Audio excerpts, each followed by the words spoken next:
Membelah kabut gaib ketika jin, ruh, dan penjaga alam disamaratakan. Oleh Mansur Martam, penyuluh agama Islam. Di bawah naungan rimba yang hijau dan di tepi sungai yang tak pernah berhenti menyanyi, manusia Gorontalo sejak dahulu menjalin hubungan dengan alam.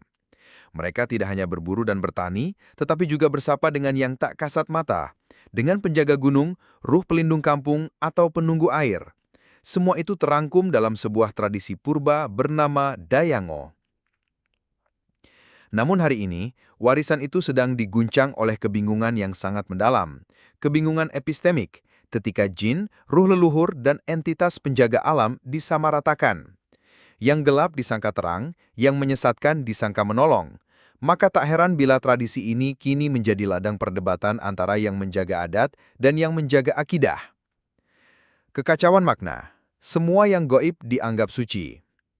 Dahulu, para tetua adat masih memilah. Ruh leluhur sama dengan lambang kehormatan dan sejarah.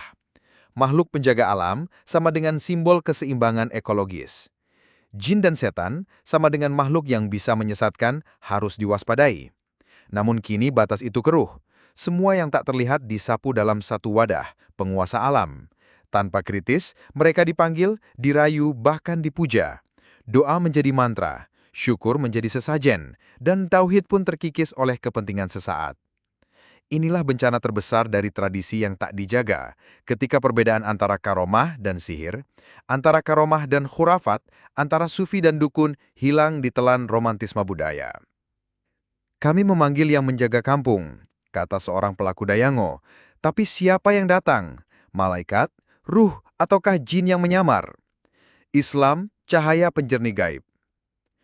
Islam tidak menolak bahwa alam ini dihuni oleh makhluk tak kasat mata. Al-Quran pun mengisahkan jin, menyebut ruh, bahkan menegaskan adanya malaikat penjaga alam.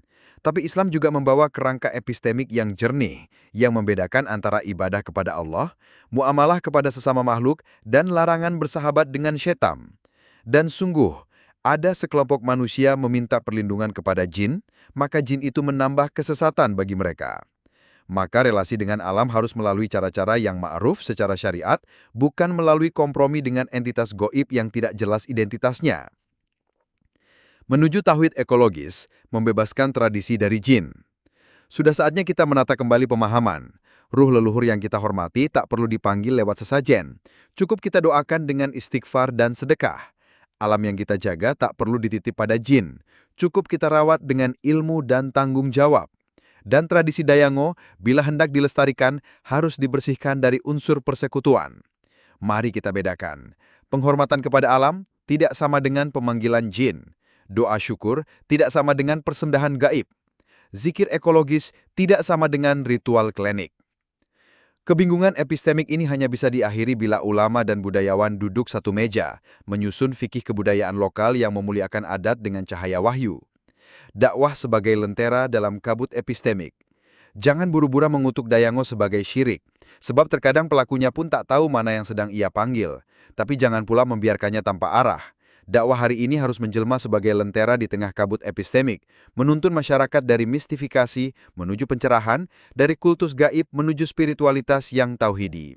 Mari kita bimbing mereka untuk tidak lagi menyamakan jin dengan leluhur, tidak menukar zikir dengan mantra, dan tidak menjadikan hutan sebagai altar penyempahan.